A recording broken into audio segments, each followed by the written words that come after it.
avoiding triple parity on 6x6 every time. So there's 3 different types of parities. There's just like your normal like full bar parity. There's outer parity where these outer edges here are flipped. And then there's inner parity, which is when the innermost edges are the ones that are flipped.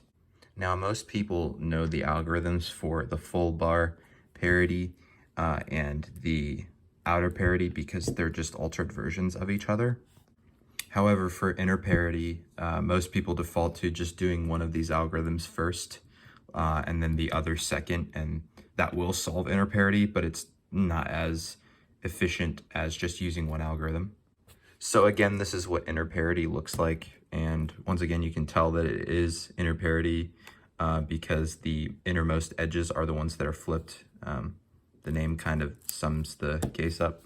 So here's the inner parity algorithm. I start by doing a 3R wide U2, then I do an X rotation, and then I do a 3R wide U2, and then a small R U2, and then I rotate back with X prime. And then I do small L prime U2, small L U2, small R prime U2, small R U2, and then I finish it off with a 3R wide prime U2, 3R wide prime.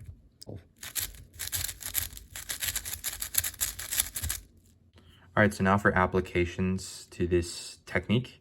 This technique will work for any method that solves up to the last layer. So Yao, Redux, Hoya. So let's say you're left with one flipped edge here. If you're a Redux solver, you would just choose a cross color that is opposite of like one of these 2 colors. So in this case, green and orange. You would choose a red or blue cross, and then you'd end up with an orange or green last layer.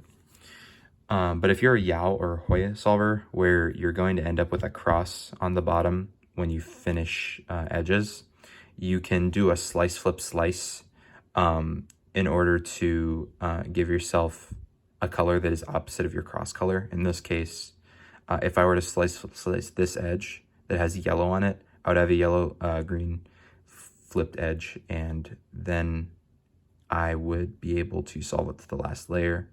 And then I'd be able to tell whether I have inner or outer parity, which I will do right now. As you can see, I've just done slice, flip, slice. And now to tell if I have inner or outer parity, I would just look at the flipped edge, and the edges that are flipped are on the outside, so I have outer parity. Of course, this technique isn't ideal, but it's much better than having to do 2 algorithms that are like 2 parity algorithms in the last layer. I think it's much more efficient to just do a slice, flip, slice, and then continue with your solve, and then doing 1 algorithm for parity if you even have it, which, yeah, you will if you have this, but you get the idea.